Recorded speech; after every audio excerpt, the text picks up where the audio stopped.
अभी का जो समय है वो किसानों के लिए किसी परीक्षा से कम नहीं है। ये जो घड़ी है इसको आप हल्के में ना लें।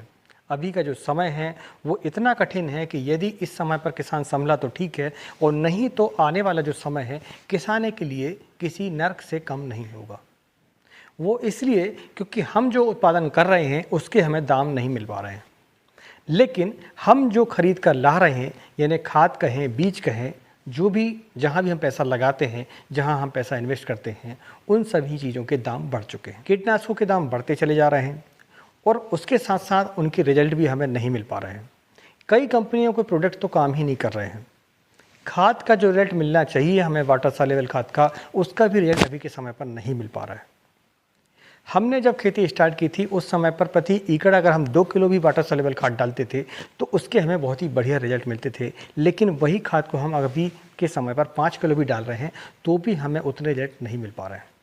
अब इसका क्या कारण है वो तो खैर एक अलग विषय है। आज इस वीडियो हम जानेंगे कि यदि आपको खेती में सफल होना है तो आपको किन किन चीज़ों का ध्यान रखना पड़ेगा। आज हम खेती में सफल होने के लिए आपको 5 मूल मंत्र बताने की कोशिश करेंगे। हमारा उद्देश्य एक ही है कि किसानों की भलाई हो। जैसे आप अभी खेती पर संघर्ष कर रहे हैं, वैसे ही मैं पर्सनली भी खुद संघर्ष कर रहा हूँ। मुझे पता है कि आपका दुख दर्द क्या है, आपकी परेशानियाँ क्या है। इसलिए मैं समय समय पर इस चैनल पर ऐसे विषयों को उठाते रहता हूँ जिससे आपका कुछ भला हो सके और आपको कुछ चेतावनी मिल सके ताकि आप संभल पाएँ। नमस्कार दोस्तों, मैं हूँ राकेश साहू। आप देख रहे हैं एग्रो जीवन बातें किसान की। अगर आपको यह वीडियो पसंद आए तो वीडियो को लाइक करें और चैनल पहली बार आए तो चैनल को सब्सक्राइब करें। और हम क्रम जानेंगे 5 पॉइंटों के आधार पर, और वीडियो को हम समझने की कोशिश करेंगे कि हमें क्या रूपरेखा बना के चलनी पड़ेगी यदि हमें खेती पर सफल होना है तो आगामी समय पर।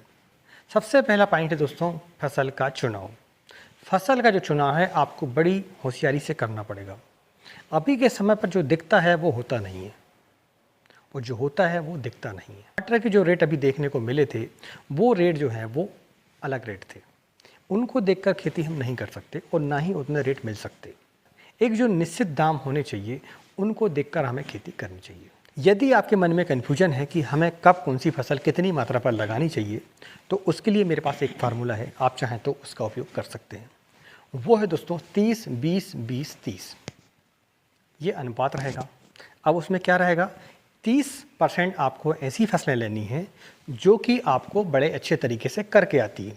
करके आती का मतलब क्या है कि आपने पहले लगाया हुआ है और आपको एक महारत हासिल उसमें हो चुकी है कि आप कुछ भी हो जाए उस पर घाटा आपको नहीं होगा। मार्केट की बात अलग है, मगर आपको किसी रोग के कारण आपको घाटा नहीं होगा। आपको 30% ऐसी फसलों को लगाना चाहिए। इसके बाद 20% जो फसल है वो आपको अपनी पसंद की आप लगा सकते हैं। सब्जी वर्गों की हम बात कर रहे हैं तो 20% फसलें ऐसी लगाएं जो कि सब्जी वर्गी हों और आपको पसंद हो, या आपने कहीं देखा हो, आपको ऐसा अंदाज़ा हो, आपने पहले कभी नहीं लगाई हो, आप चाहें तो डेमो के रूप में उसको लगा सकते हैं। इसके बाद 20% जो फसल आपकी रहेगी वो रहेगी बेल वर्गी और छोटे टर्म वाली। ठीक है, यानी जो बेल वर्गी हो और दूसरा वो कम समय पर आती हो, ऐसी फसलों का आपको चुनाव करना चाहिए। उससे फ़ायदा आपको ये होगा कि आपकी यदि एक फसल ख़राब भी हो जाती है तो वो ऐसी फसलें होती हैं जो कि 1 महीने में, 1.5 महीने में फिर से आप लगाकर और फिर से नए स्तर पर उसमें काम कर सकते हैं और उससे आप आमदनी कमा सकते हैं। इसके बाद आखिरी पॉइंट बचता हमारा 30%। 30% आपको कम से कम अनाज लगानी चाहिए। तुअर लगा लें, मक्का लगा सकते हैं, धान की खेती आप कर सकते हैं। जो भी आपके एरिया पर अनाज होता हो, आपको पसंद हो, उसको आपको 30% लगानी चाहिए। अब इस फार्मूले का फ़ायदा क्या है, आपका जो रिस्क मैनेजमेंट है वो बढ़िया तरीके से हो जाता है। आप ऐसी स्थिति में नहीं आएंगे कि आपको रोड पर आना पड़े। रोड पर आने का मतलब क्या है कि आप यदि पूरे जगहों पर सब्जी लगा लेते हैं, जैसे पिछले साल किसानों ने किया, इस साल भी काफ़ी किसानों ने किया। 10 एकड़ ज़मीन है, 10 एकड़ पर टमाटर, रेट देखा, टमाटर लगा लिया और टमाटर के फिर रेट नहीं मिल पाए और उस पर रोग भी काफ़ी आया, तो उनको जो है सोचने का समय तक भी नहीं मिल पाया और वो कुछ कर भी नहीं पाए। जिन्होंने अर्ली लगाया था उनकी तो काफ़ी स्थिति गंभीर है। तो ये फार्मूला आपको बना के चलना पड़ेगा, तो आप काफ़ी हद तक रिस्क मैनेजमेंट कर सकते हैं। दूसरा पॉइंट है समय। एक कहावत आपने सुनी होगी, अब पछताए क्या हो जब चिड़िया चुग गई खेत। इसका मतलब यही है कि समय यदि गुजर जाता है तो आप फिर हाथ मलते रह जाते हैं और आप कुछ नहीं कर पाते। तो किसी भी फसल का चुनाव आप जब करें, चाहे वो सब्जी वर्गी हो चाहे वो अनाज वर्गी हो, तो आपको उसका कैलकुलेशन करके चलना पड़ेगा और समय 3-4 पॉइंटों के आधार पर आपको निर्धारित करना पड़ता है। सबसे पहला आपको ध्यान रखना पड़ेगा कि जिस समय आपकी हार्वेस्टिंग हो रही है उस समय उस फसल के रेट क्या होने वाले हैं, उसकी डिमांड क्या होने वाली है उस समय पर। तीसरी बात यह है कि अनुकूलता क्या है। ठीक है, आपने फसल का चुनाव कर लिया, समय का चुनाव भी कर लिया, लेकिन आपको ये समझना पड़ेगा कि उस समय पर आपके एरिए पर वो फसल हो सकती है क्या नहीं हो सकती है। रेट हमने देखे टमाटर के 3,000 रुपये 4,000 रुपये कैरेट, लेकिन उस समय पर कुछ एरियो पर टमाटर निकालना बहुत ही कठिन है, लेकिन किसानों ने कोशिश की, अर्ली लगा लिया बहुत और फसल उनकी खराब हो गई। तो ये 3-4 पॉइंटों के आधार पर आपको समय का चुनाव करना चाहिए। तीसरा मूल मंत्र है वैरायटी का सही चयन। यदि आपने वैरायटी का सही चयन नहीं किया, कोई नई वैरायटी आपने लगा दी, तो फिर हम देखते हैं कि कभी कभी हार्वेस्टिंग हमारी बढ़िया नहीं आती है, या फिर वो जो वैरायटी है हमारे एरिया के लिए होती ही नहीं है और आपने लगा दी। आपको किसी ने बताया, किसी कंपनी वाले ने बताया और आपने लगा दिया उसको। तो जब फिर आपकी हार्वेस्टिंग आती है तो पता चला हार्वेस्टिंग कम आई, फिर उसमें रोग जो है ज़्यादा आए, तो फिर आप कुछ नहीं कर पाते। खासकर जो हमारी लंबी फसलें हैं जैसे टमाटर है, मिर्च है, बैगन है, इन पर काफ़ी नुकसान हमें देखने को मिलता है।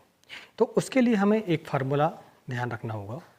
वो फार्मूला है दोस्तों आपका 80-20 का। 80% आपको ऐसी वैरायटी लगानी है जो कि आपने पहले लगा चुकी हो या आपको पहले से ज्ञात हो, काफ़ी किसान भाइयों ने लगा चुका हो और उसकी हमारे एरिए पर बढ़िया डिमांड भी हो और साथ में वह अनुकूल भी हो हमारे एरिए के लिए।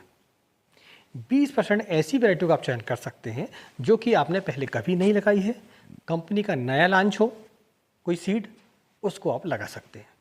तो उससे क्या होता है कि रिस्क मैनेजमेंट हो जाता है, आपको ज़्यादा घाटा भी नहीं होता है और आपको नई वैरायटियों का पता भी चल जाता है कि ये जो वैरायटी नई कंपनी लॉन्च की है यह कैसी है, हमारे एरिया के लिए सूटेबल है या फिर नहीं है।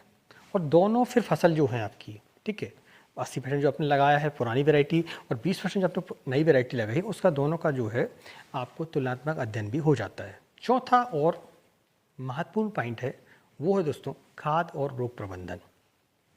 यदि आपने खाद और रोग प्रबंधन बढ़िया तरीके से कर लिया तो आप तो आधी जंग वैसे ही जीत जाते हैं। और यहाँ पर आपको सिर्फ प्रबंधन नहीं करना है, आपको प्रबंधन ऐसे तरीके से करना है जो कि कम खर्च पर हो। उसके लिए 5-6 पॉइंट है, मैं आपको बता देता हूँ। पहला पॉइंट है खाद का शेड्यूल बनाएं। किसी भी खाद को अंधाधुंध ना डालें, आपको पहले से शेड्यूल बना के चलना पड़ेगा। आपको पहले एक डायरी मेंटेन करके चलना पड़ेगा कि हमने शुक्रवार के दिन कौन सी खाद डाली थी, अब शनिवार को हमें कौन सी डालनी है या फिर सोमवार को कौन सी डालनी है। तो आपने पहले क्या डाली थी, आप क्या डालनी है, कितने समय तक कौन सी खाद हमें चलनी चाहिए, वो शेड्यूल आपको बना के चलना पड़ेगा। आपको कभी कभी ऐसा होता है कि बोरान की मात्रा आपको डालनी थी, 15 दिन हो चुके हैं मगर आप भूल गए और आपने डाला ही नहीं। तो आपके पास यदि लिखित होता है, वो एक रिकॉर्ड मेंटेन होता है, तो काफ़ी चीज़ें समझने में आती है। जो रेगुलर खादें हैं वो तो ठीक है, लेकिन जैसे माइक्रोन्यूट्रेंट है, कैल्शियम है, बोरान है, मैग्नीशियम सल्फेट है, ये जो है चूक जाते हैं कभी कभी और इनका जो असर है वो डायरेक्टली हमें दिखता नहीं है उत्पादन पर, लेकिन वह जब उसका डिफिशियंसी जब ज़्यादा हो जाती है तो हमारी फसल पर काफ़ी इफेक्टिव रिजल्ट उसके दिखते हैं। तो इसके लिए आपको रिकॉर्ड मेंटेन करके चलना पड़ेगा खाद शेड्यूल का। दूसरा है आपको वाटर सॉल्युबल खाद तो डालनी है, लेकिन आपको साथ में गोबर खाद, केंचुआ खाद का सही उपयोग करते भी आना चाहिए और वाटर सॉल्युबल खाद का भी सही उपयोग करते आना चाहिए। सही उपयोग से मतलब मेरा मतलब ये है कि जो भी आप खाद डाल रहे हैं उसका रिस्पांस हमें बेटर मिलना चाहिए। इसके लिए आप क्या कर सकते हैं, जैसे गोबर खाद है पूरे खेत पर छिड़काव ना करके आप बेड के ऊपर डाल सकते हैं, तो आपको उसकी मात्रा जो है वो कम खर्च होगी और उसका रिजल्ट है आपको ज़्यादा मिलेगा। ठीक है, 1 से 2 टाली पर आपका 1 एकड़ हो जाता है। वैसे ही वाटर सॉल्युबल खाद है, छोटा जब पौधा होता है आपको ड्रिंचिंग करनी चाहिए, आपको ड्रिप से खाद नहीं देनी चाहिए। और बीच बीच पर आपको जो है वाटर सॉल्युबल खाद की जगह पर यदि आप DAP है 1846 है, 12-32-16 है, MOP है वाइट पोटास, इनका उपयोग यदि आप करते हैं, थोड़ी मात्रा आपको बढ़ा के चलनी पड़ेगी, भले ही लेबरिंग इसमें लगे, आपको जो है घोल बनाकर उसका और पौधे को जो है ड्रिंचिंग करनी चाहिए।